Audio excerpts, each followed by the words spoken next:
नमस्कार दोस्तों, सभी का स्वागत है हमारा चैनल एडमिशन वाला पर। और जैसे कि हमने कल पोल में पूछा था क्या होगा, इसका जवाब मिल गया हमें। और डॉक्यूमेंट्स अपलोड करने के लिए एक्सटेंशन मिला है, लेकिन सीट एक्सेप्टेंस के लिए नहीं। तो जिन स्टूडेंट्स का ईडब्ल्यूएस, नॉन क्रीमिलियर और कास्ट वैलिडिटी बाकी था और उन्हें डॉक्यूमेंट नहीं मिला है, उन लोगों के लिए एक्सटेंशन दिया है। और एक सर्कुलर उन्होंने पब्लिश किया है, उस सर्कुलर पे भी हम बात करेंगे। और उस सर्कुलर पब्लिश होने के बाद और भी कुछ सवाल पैदा होते, उस पर भी थोड़ी सी चर्चा करने की कोशिश हम वीडियो में करेंगे दोस्तों। तो पहले हम जान लेंगे कि ये सर्कुलर क्या है। तो दोस्तों, जिन लोगों ने ईडब्ल्यूएस, नॉन क्रीमिलियर और कास्ट वैलिडिटी सर्टिफिकेट नहीं दिया था सबमिट, और जिनको आज करना था 5 बजे तक, तो चलिए अब वो नहीं कर सके, उनको एक्सटेंशन उन्होंने दिया है कि 20 तारीख तक आप अब वो कर सकते हो। जिनका पॉसिबल नहीं हुआ, जिन्होंने नहीं किया, तो उनका अब 5 बजे तक आप उसे अपलोड कर सकते हो। 20 तारीख तक आपको थोड़ा सा एक्सटेंशन दिया गया है अब डॉक्यूमेंट सबमिशन के लिए। और फिर क्या होगा, जो लोग अब 20 तारीख तक वो नहीं कर पाएंगे, उनका फर्स्ट राउंड में जो भी उनको एडमिशन मिला था उसे कैंसिल कर दिया जाएगा। इसका मतलब अब वो 20 तारीख तक कैंसिल नहीं होगा।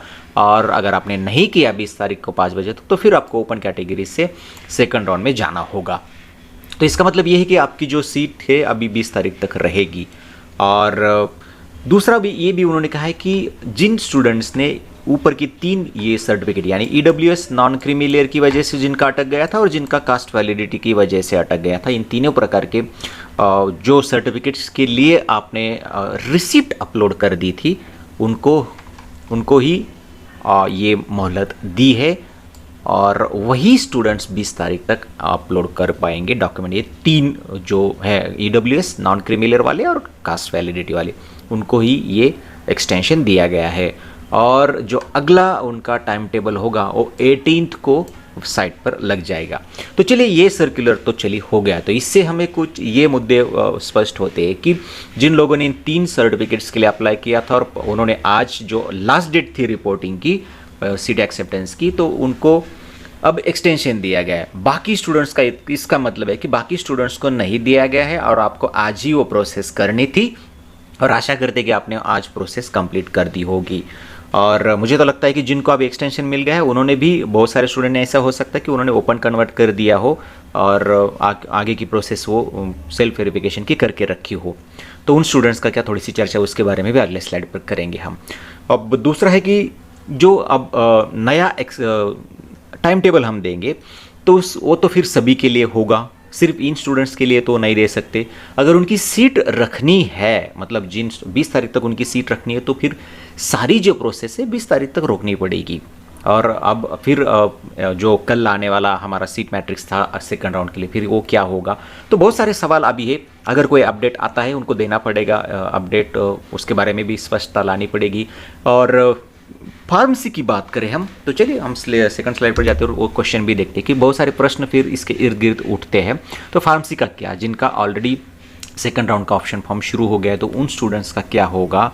क्या फिर उनका रिवर्स अंडू होगा उन्होंने जो किया है, फिर उन स्टूडेंट्स को क्या होगा, उनका जो सीट गया है क्या वो रिकवर होगा। तो फार्मेसी वाले स्टूडेंट्स प्लीज़ आप बताइए कमेंट्स में कि आपकी क्या सिचुएशन है। अभी आपने लॉगिन किया तो क्या वहाँ पे कोई मैसेज आ रहा है, क्या फिर अभी भी आप ऑप्शन फॉर्म भर सकते हो, तो क्या वहाँ पर क्या सिचुएशन है प्लीज़ बताइए, ताकि दूसरे स्टूडेंट भी इससे अवेयर हो जाए।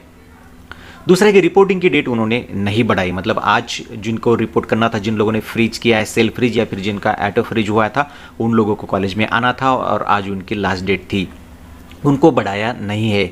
तो फिर अगर वो बोल रहे हैं कि जिन लोगों ने सर्टिफिकेट नहीं दिया था, अपलोड नहीं किया था, उनको 20 तारीख तक करना है और उनकी सीट रहेगी, तो फिर उन लोग रिपोर्टिंग कब करेंगे। वो लोग ये स्पष्ट नहीं दिया है।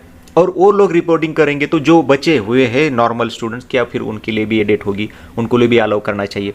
तो क्या होगा ये भी इसके बारे में स्पष्टता नहीं है और स्टूडेंट्स के मन में ये भी संभ्रम हो सकता है।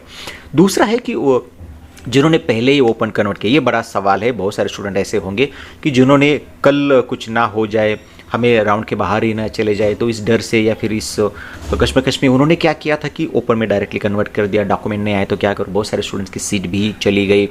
तो फिर उन स्टूडेंट्स का क्या, जिन्होंने ये एक्शन लिया है, तो उनका अंडू करना ही पड़ेगा। तो आप सिटी सेल से कांटेक्ट कीजिएगा, ये होना चाहिए और होगा, मुझे लगता है कि होगा, क्योंकि ऐसा नहीं कर सकते कि जिनको पता नहीं था ये होगा, तो ऑब्वियसली वो करेंगे ही, तो उनको वो चांस मिलना चाहिए और मिलेगा, तो आप निश्चिंत रहिए, उसके बारे में आपको मिलेगा। दूसरा है कि नया टाइम टेबल सिर्फ इन स्टूडेंट्स के लिए होगा या फिर सबके लिए होगा, क्योंकि अभी वो 18 को जो नया टाइम टेबल आएगा तो 18 तक तो फिर सब चला, ऐसे 17 को जो आने वाला था आपका इंजीनियरिंग का वैकेंसी पोजीशन आएगा नहीं आएगा। अगर नया टाइम टेबल आ गया तो बाकी सारी बातें फिर आगे जाएगी। अगर पूरा टाइम टेबल ही बदल जाता है तो फिर कॉलेज जो 18 को शुरू हो रहे थे, बहुत सारे कॉलेजेस तो 18 को ऑनलाइन शुरू करने वाले थे, जहाँ पे परिस्थिति ऐसी है तो, लेकिन अब वो भी डेट चेंज होगी तो क्या होगा फिर कॉलेजेस को, कॉलेज भी थोड़ी देरी से शुरू करना होगा क्या।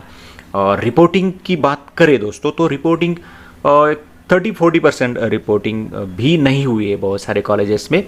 तो बहुत सारे स्टूडेंट्स ने ऐसा है कि लगभग 70 to 75-80% स्टूडेंट ने बेटरमेंट का ऑप्शन चुना है। अच्छे अगर ऊपरी तौर पे कॉलेज की बात करें तो सारे कॉलेजेस का मुझे पता नहीं, लेकिन अंदाजे से मैं ये बता रहा हूँ कि एक बहुत ज़्यादा परसेंटेज ऐसा स्टूडेंट के वो बेटरमेंट में चले गए। फ्रीज करने वाले कम स्टूडेंट है, तो फर्स्ट राउंड में फिर रिपोर्टिंग भी कॉलेजेस में कम हुई होगी और फिर ज़्यादा रिपोर्टिंग तो होगी अगले राउंड में, और फिर कॉलेज शुरू करते हैं तो फिर तब तक क्या करेंगे वो। बाकी आप अपने कॉलेज जहाँ पर भी आपने फ्रीज किया है तो स्टूडेंट आप अपने कॉलेज से आप कांटेक्ट करके ये बात कीजिएगा। जैसे कोई नया अपडेट आता है दोस्तों, मैं आप तक उसे पहुंचाने की कोशिश करूंगा। यहाँ पर कोई नई इन्फॉर्मेशन आपको मिलती है तो आप कमेंट्स में बताइए, ताकि दूसरे स्टूडेंट्स को भी वो समझ में आए और फिर स्टूडेंट को जितनी हेल्प हो उतना अच्छा है। रुकते यहाँ पर, फिर मिलेंगे किसी नए वीडियो में, तब तक के लिए नमस्कार।